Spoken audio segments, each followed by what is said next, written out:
कर्जमाफीची फाईल मंत्रालयात पुन्हा अडकली। राज्य सरकारच्या या एका कारणानं शेतकऱ्यांची वाढली चिंता।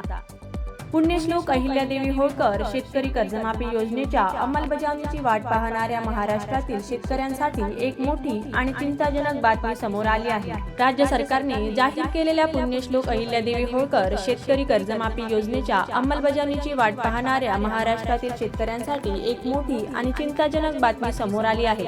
कर्जमाफीच्या निर्णयाची प्रत्यक्षात अंमलबजावणी पुन्हा एकदा लांबणीवर पडली असून यासाठी आता केंद्र सरकारच्या डेटाची प्रतीक्षा करावी लागणार असल्याचे सूत्रांकडून सांगण्यात येत आहे। केंद्र सरकारच्या एका डेटावर लक्ष।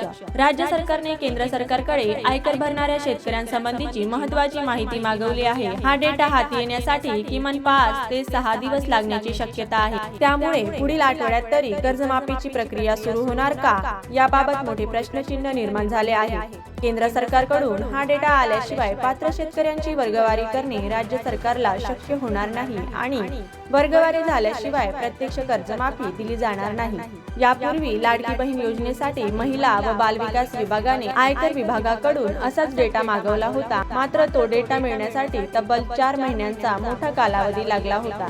आता शेतकरी कर्जमाफीसाठी मागवलेला डेटा केंद्र सरकार किती दिवसात देणार यावर या योजनेचे भवितव्य अवलंबून आहे। या योजनेअंतर्गत शेतकऱ्यांना 2 लाख रुपयांपर्यंतची कर्जमाफी आणि नियमित कर्ज फेडणाऱ्या प्रामाणिक शेतकऱ्यांना 50,000 रुपयांचे प्रोत्साहनपर अनुदान देण्याची घोषणा करण्यात आली आहे। मात्र आता आयकर भरणाऱ्या शेतकऱ्यांना या कर्जमाफीतून वगळायचे की नाही याबाबत सरकार पातळीवर मोठा निर्णय होण्याची शक्यता आहे।